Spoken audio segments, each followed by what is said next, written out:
नमस्कार माता भगिनींनो. वटपौर्णिमा 2026 अगदी जवळ आली आहे. पण तुम्हाला माहिती आहे का, यंदाच्या वटपौर्णिमेला काही खास रंगांच्या साड्या अत्यंत शुभ मानल्या जात आहेत. तर काही रंग असे आहेत जे या दिवशी चुकूनही परिधान करू नयेत असे ज्योतिषशास्त्रात सांगितले जाते. जर तुम्हीही यंदा वटपौर्णिमेची पूजा करणार असाल तर हा व्हिडिओ शेवटपर्यंत नक्की पहा. कारण शेवटी मी तुम्हाला सांगणार आहे एक असा रंग जो सौभाग्यवती महिलांसाठी अत्यंत शुभ मानला जातो. चला सुरुवात करूया. वटपौर्णिमा म्हणजे काय? वटपौर्णिमा हा हिंदू धर्मातील एक अत्यंत पवित्र सण आहे.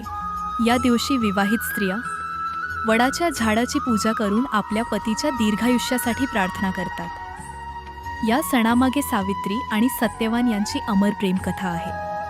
सावित्रीने आपल्या बुद्धी, श्रद्धा आणि पतिव्रतेच्या सामर्थ्याने यमराजांकडून आपल्या पतीचे प्राण परत मिळवले. म्हणूनच हा दिवस निष्ठा, प्रेम आणि अखंड सौभाग्याचे प्रतीक मानला जातो. नंबर 5. शुभ रंग हिरवा. हिरवा रंग म्हणजे समृद्धी, आनंद आणि नवचैतन्य. हिरवा रंग माता पार्वतीशी संबंधित मानला जातो. म्हणून हिरव्या रंगाची साडी आणि हिरव्या काचेच्या बांगड्या वटपौर्णिमेसाठी सर्वात शुभ मानल्या जातात. नंबर 4. शुभ रंग लाल. लाल रंग म्हणजे मंगल, प्रेम आणि सौभाग्य. लग्नामध्येही लाल रंगाला विशेष महत्त्व दिले जाते. म्हणून लाल, मरून किंवा लाल हिरव्या रंगाच्या साड्या या दिवशी अत्यंत सुंदर दिसतात. नंबर 3. शुभ रंग पिवळा. पिवळा रंग ज्ञान, आनंद आणि सकारात्मकतेचे प्रतीक आहे. भगवान विष्णूंना पिवळा रंग प्रिय मानला जातो. पिवळ्या रंगाची साडी किंवा पिवळा पदर असलेली साडी पूजा करताना परिधान करू शकता. नंबर 2. शुभ रंग गुलाबी. गुलाबी रंग प्रेम, स्नेह आणि कोमलतेचे प्रतीक आहे.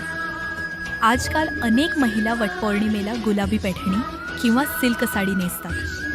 हा रंग फोटोमध्ये देखील खूप सुंदर दिसतो. नंबर 1. सर्वात शुभ रंग. आता जाणून घेऊया सर्वात शुभ रंग. तो म्हणजे केशरी किंवा भगवा रंग. हा रंग अध्यात्म, ऊर्जा आणि सकारात्मकतेचे प्रतीक आहे. जर तुमच्याकडे केशरी रंगाची साडी असेल तर यंदाच्या वटपौर्णिमेला ती अवश्य परिधान करा. हे 2 रंग टाळा. काला रंग धार्मिक कार्यांमध्ये काला रंग शक्यतो टाळला जातो.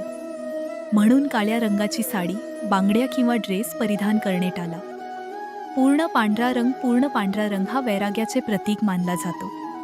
त्यामुळे वटपौर्णिमेसारख्या सौभाग्याच्या सणात पूर्ण पांढरी साडी परिधान केली जात नाही. बांगड्या कोणत्या घालाव्यात? हिरव्या काचेच्या बांगड्या सर्वात शुभ मानल्या जातात. हिरव्यासोबत लाल आणि सोनसली बांगड्या देखील घालू शकता. तुटलेल्या किंवा खराब बांगड्या वापरू नका. पूजेसाठी लागणारे साहित्य: हळद, कुंकू, अक्षता, फुले, नारळ, फळे, अगरबत्ती, तुपाच्या दिवा, वडाला बांधण्यासाठी दोरा, पाणी. वटपौर्णिमेच्या दिवशी काय करावे? सकाळी लवकर स्नान करावे. स्वच्छ आणि शुभ रंगाचे वस्त्र परिधान करावे. वडाच्या झाडाची पूजा करावी. सावित्री सत्यवान कथा ऐकावी. गरजूंना दान करावे. घरात आनंदाचे वातावरण ठेवावे. माता भगिनींनो, वटपौर्णिमा हा फक्त एक सण नाही, तो प्रेम, विश्वास, निष्ठा आणि अखंड सौभाग्याचा उत्सव आहे. यंदाच्या वटपौर्णिमेला हिरवा, लाल, पिवळा, गुलाबी किंवा केशरी रंगाची साडी परिधान करा. काला आणि पूर्ण पांढरा रंग टाळा.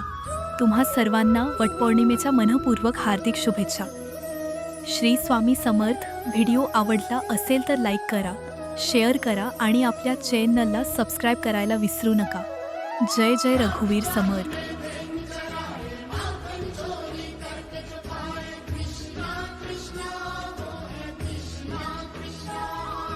वृंदावन में